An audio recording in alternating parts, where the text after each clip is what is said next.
৯৯ টাকার ব্যবসা দোকান ছাড়া কম পুঁজিতে কীভাবে আপনি শুরু করবেন? দেখুন, আপনি বাংলাদেশের ৬৪ জেলার যে কোনো জায়গা থেকে এই বিজনেসটি শুরু করতে পারবেন। সেটি গ্রাম হতে পারে, শহর হতে পারে। তো ৯৯ টাকার পণ্যের মধ্যে আপনার যেমন প্লাস্টিকের মধ্যে অনেক আইটেম রয়েছে, কাঠের আইটেমের মধ্যে অনেক আইটেম রয়েছে, স্টিলের মধ্যে রয়েছে, সিলভারের মধ্যে রয়েছে, ইত্যাদি ইত্যাদি।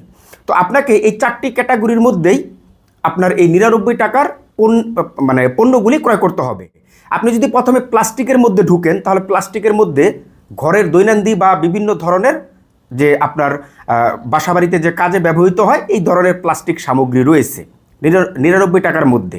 আবার আপনি যদি কাঠের আইটেমের মধ্যে ঢুকেন, তাহলে সেখানেও আপনি এই ঘরের বিভিন্ন ধরনের দৈনন্দিন যে পণ্যগুলি রয়েছে এগুলি আপনি পেয়ে যাবেন। যেমন আপনার বেলুন অথবা আপনার যে ডাউল ঘুটনি অথবা আপনার আরও বিভিন্ন ইত্যাদি ইত্যাদি। ঠিক আছে। স্টিলের আইটেমের মধ্যে যদি আপনি ঢুকেন, তাহলে সেখানেও আপনি চামিচ থেকে শুরু করে, গ্লাস থেকে শুরু করে, প্লেট থেকে শুরু করে, বাটি থেকে শুরু করে ইত্যাদি ইত্যাদি বিভিন্ন ধরনের প্রোডাক্ট আপনি ৯৯ টাকার মধ্যেই বিক্রি করতে পারবেন বা ৯৯ টাকার পণ্যটা আপনি চুজ করতে পারবেন। এছাড়া আপনি সিলভার আইটেমের মধ্যে যদি ঢুকেন, তাহলে সিলভারের মধ্যেও আপনার সেম ছোট ছোট পাতিল রয়েছে, ছোট ছোট ঢাকনা রয়েছে, সিলভারের আরও বিভিন্ন ধরনের প্রোডাক্ট কিন্তু রয়েছে। অতএব এই 4টি ক্যাটাগরির মধ্যে আপনাকে ৯৯ টাকার পণ্য চুজ করতে হবে। ঠিক আছে। এখন এই পণ্যগুলি আপনি কোথা থেকে ক্রয় করবেন? আপনি সরাসরি ঢাকার চকবাজার থেকে এই পণ্যগুলি ক্রয় করবেন। আপনি যে কোনো জেলা থেকে ব্যবসা করুন না কেন, সরাসরি ঢাকাতে চলে আসবেন। ঢাকা এসে আপনি 4টি পণ্য হোলসেল প্রাইসে ক্রয় করে নিয়ে আপনার এলাকায় আপনি ব্যবসা করতে পারবেন, এতে কোনো প্রবলেম নেই। শুধু ঢাকার যে চকবাজারেই যে আপনার এই প্রোডাক্টগুলির বৃহত্তম হোলসেল মার্কেট তা নয়, ঢাকার পার্শ্ববর্তী অর্থাৎ চকবাজারের পার্শ্ববর্তী আরও অনেক এই সমস্ত প্রোডাক্টের হোলসেল মার্কেট রয়েছে। ঠিক আছে।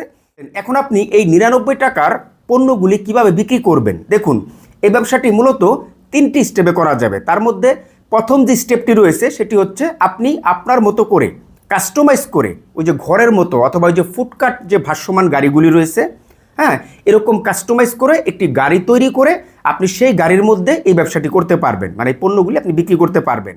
দ্বিতীয় যে স্টেপে আপনি বিক্রি করতে পারবেন সেটি হচ্ছে দোকানের মধ্যে, অর্থাৎ এই ৯৯ টাকার পণ্যের উপরে বেস করে আপনি একটি কমপ্লিটলি দোকান দিতে পারেন।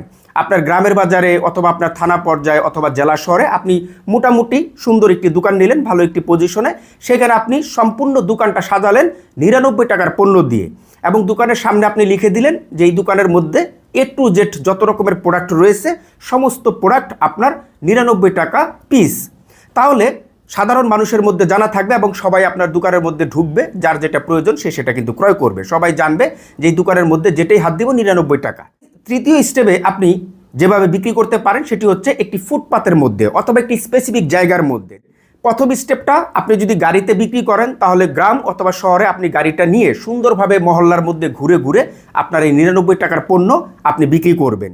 যেহেতু আপনার নিজস্ব একটি গাড়ির মধ্যে আপনার এই ব্যবসাটা দাঁড়িয়ে রয়েছে, আপনার যেখানে ভালো লাগবে সেইখানে গিয়ে গিয়ে আপনি বিক্রি করতে পারবেন। ঠিক আছে। এবং ৯৯ টাকার যে পণ্যগুলি রয়েছে এই পণ্যগুলি সাধারণ মানুষের মধ্যে ভালো পরিমাণের চাহিদা রয়েছে।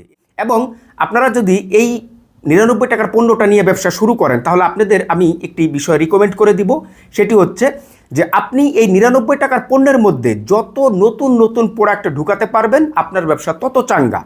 আপনি ধরেন এই 4টা গ্রেড মিলিয়ে সিলভার, স্টিল, প্লাস্টিক, কাঠের আইটেম, ঠিক আছে, এই 4টা গ্রেড মিলিয়ে ধরেন আপনি 50টা আইটেম নিয়েছেন। আপনি 50টা আইটেম নিয়েই অনবরত ব্যবসা করতেছেন, তাহলে হবে না। আপনাকে আরও নতুন নতুন ডিজাইনের, নতুন নতুন মডেলের প্রোডাক্ট ঢুকাতে হবে, তাহলে আপনার ব্যবসার মধ্যে ইউনিকতা চলে আসবে। আজকে আপনি যে এলাকায় বিক্রি করে গেলেন, 1 সপ্তাহ পরে যদি ওই এলাকায় আবার বিক্রি করেন, তাহলে দেখা গেলো যে ওই এলাকার মানুষ আপনার কাছে আরও নতুন নতুন প্রোডাক্ট দেখতে পাবে, তখন আরও ক্রয় করার জন্য ঝাঁপিয়ে পড়বে, তাই না? বা তাদের একটি আগ্রহ বাড়বে। আপনি যদি দোকানের মধ্যেও করেন, তাহলে দোকানের মধ্যে আপনি প্রতিনিয়ত নতুন নতুন ৯৯ টাকার পণ্য ঢুকাবেন, তাহলে নারী কাস্টমার অথবা পুরুষ কাস্টমার সবাই কিন্তু ওই পণ্যগুলি ক্রয় করার জন্য একটি আগ্রহ প্রকাশ করবে। ঠিক আছে। আর যদি আপনি নতুন নতুন আইটেম না ঢুকাতে পারেন, তাহলে আপনার এই ব্যবসা কিন্তু চলবে না। কারণ আমি আপনার 50টা আইটেম দেখেই তো ফেলেছি, ক্রয় করেছি, আর কত ক্রয় করব, তাই না? আমি যতক্ষণ পর্যন্ত নতুন মডেল না দেখব ততক্ষণ পর্যন্ত আমি কিন্তু আর ক্রয় করব না। অবশ্যই এই টিপসটা মাথায় রেখে কিন্তু এই ব্যবসাটা শুরু করতে হবে। যত নতুন নতুন পণ্য ঢুকাবেন প্রতিনিয়ত, ততই আপনার ব্যবসা ভালো রান করবে। ঠিক আছে। এখন আমরা আসবো যে এই যে ৯৯ টাকার পণ্য নিয়ে আপনি ব্যবসা করবেন, এই ৯৯ টাকার পণ্যটা আপনি কিভাবে সাজাবেন এবং মুনাফার মধ্যে। দেখুন, আপনি যখন সর্বপ্রথম এই 4 গ্রেডের মাল অর্থাৎ কাঠের আইটেমের মধ্যে অথবা প্লাস্টিক আইটেমের মধ্যে অথবা স্টিল বা সিলভারের আইটেমের মধ্যে এই পণ্যগুলি ক্রয় করতে যাবেন, তখন এই পণ্যগুলি আপনাকে এভাবে সাজাতে হবে যে ধরেন একটি গ্লাস এটা ক্রয় করবে আপনার 99 টাকায়, এটা কিনা কত, ধরেন আপনি 80 টাকা দিয়ে কিনছেন, এখন আপনি 99 টাকা বিক্রি করবেন। আবার আরেকটি পণ্য রয়েছে যেটা আপনার দেখা গেলো যে আপনি 70 টাকায় কিনতেছেন কিন্তু বিক্রি করতেছেন 99 টাকা। আবার আর এমনও প্রোডাক্ট রয়েছে যেটা আপনার 60 টাকা কিনা আপনি বিক্রি করতেছেন 99 টাকা। এইভাবে আপনাকে সাজাতে হবে, মানে এক কথায় আপনার 99 টাকা বিক্রি করলে লাভ হবে না বা 99 টাকার বেশি লাগতেছে এরকম প্রাইসের পণ্য ক্রয় করা যাবে না। মানে প্রত্যেকটা পণ্য আপনাকে সাজাতে হবে 80 টাকা অথবা 80 টাকার নিচ থেকে, কারণ প্রত্যেকটা পণ্য তো আর এক রেটে ক্রয় করা যাবে না আর এক রেটের হবেও না, ওটা আপনাকেই সুন্দরভাবে সাজাতে হবে, ঠিক আছে। কোনোটা আপনার 70 টাকা, কোনোটা 80 টাকা, কোনোটা 60 টাকা, কোনোটা 65 টাকা, হ্যাঁ, যেটা যেভাবে কিনা পড়ুক না কেন ওই সব অ্যাকুরেটভাবে আপনার ওই 99 টাকায় বিক্রি করবেন। এটা হচ্ছে এই মালগুলি সাজানোর কৌশল, ঠিক আছে। এখন লাভের দিক থেকেও কিন্তু আপনার সেম এরকমই, যে ধরেন একটি প্রোডাক্ট আপনি কিনছেন কত টাকা দিয়ে, 80 টাকা দিয়ে, বিক্রি করলেন 99 টাকা, তাহলে এখানে আপনার লাভ হচ্ছে কত, 20 টাকা বা 19 টাকা।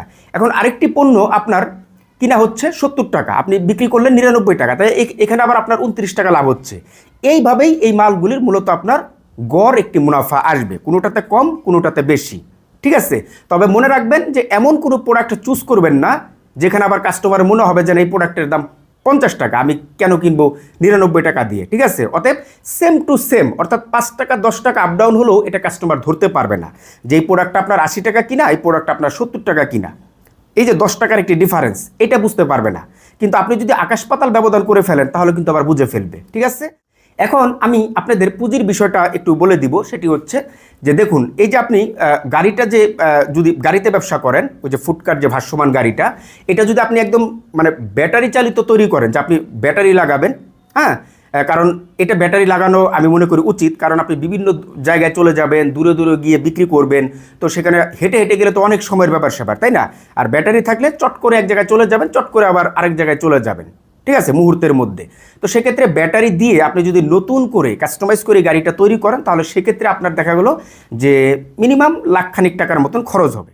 অন্যদিকে আপনি যে এই যে 99 টাকার যে বিভিন্ন ধরনের পণ্যগুলি ক্রয় করবেন, এখানে আপনি সর্বনিম্ন ধরেন 70 থেকে 80 হাজার টাকা বা 1 লক্ষ টাকার পণ্য আপনি ধরতে পারেন। আমি মনে করি 1 লক্ষ টাকা ধরলেই ভালো হয়। টোটাল এই 2 লক্ষ টাকা হলে আপনি ব্যবসাটা গাড়ি দিয়ে সুন্দরভাবে করতে পারবেন।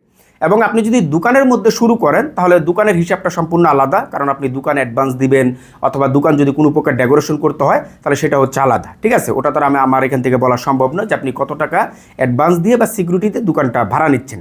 আমি মালের কথাটা বলে দিই, যেহেতু একটি গাড়ির মধ্যে বিক্রি করতে হলে আপনাকে 1 লক্ষ টাকার পণ্য লাগতেছে, দোকানে করলে আবার 1 লক্ষ টাকার পণ্য হবে না, কারণ দোকানটা একটু বড় সড়ো, ঠিক আছে। তো সেক্ষেত্রে দেখা গেলো যে আপনাকে আরও 2-4-50 হাজার টাকা বাড়িয়ে তারপরে দোকানের মধ্যে এই মালগুলি বিক্রি করতে হবে, ঠিক আছে। অর্থাৎ দোকানে করলে আপনি 1.5 থেকে 2 লক্ষ টাকা পুঁজি ধরতে পারেন। এবং ফুটপাতে যদি করেন তাহলে আপনার ওই যে 50-60 হাজার টাকা হলেই যথেষ্ট, কারণ ফুটপাতে জায়গাটা কম, সেখানে 1 লক্ষ টাকার পণ্যের দরকার নেই, গাড়িরও দরকার নেই। আপনি 50 থেকে 60 হাজার টাকার 99 টাকার পণ্য যদি ক্রয় করে নিয়ে এসে ফুটপাতে ব্যবসাটা করেন তাহলে আপনি সুন্দরভাবে শুরু করতে পারবেন। এই হচ্ছে মূলত আপনার পুঁজির বিষয়টা, ঠিক আছে। তো সর্বশেষ আমি আপনাদের উদ্দেশ্যে বলবো যে এই ভিডিওটি থেকে আপনারা যদি উপকৃত হন এবং আপনার কাছে যদি মনে হয় যে আপনি সুন্দর একটি বিজনেস আইডিয়া পেয়েছেন এই ভিডিও থেকে, আপনার বেকারত্ব দূর হতে পারে এই ব্যবসাগুলি করে, তাহলে অবশ্যই আমার ভিডিওতে লাইক দিবেন, তার পাশাপাশি ভিডিওটি শেয়ার করে অন্যদেরকে দেখার সুযোগ করে দিবেন। এবং এই ব্যবসা সম্পর্কে আপনার যদি কোনো মতামত থাকে অথবা হেল্পের প্রয়োজন হলে অবশ্যই এই ভিডিওর কমেন্ট বক্সে কমেন্ট করে জানাতে পারেন। তাহলে আজকের মতন বিদায়, সবাই ভালো থাকবেন, সুস্থ থাকবেন, আল্লাহ হাফেজ।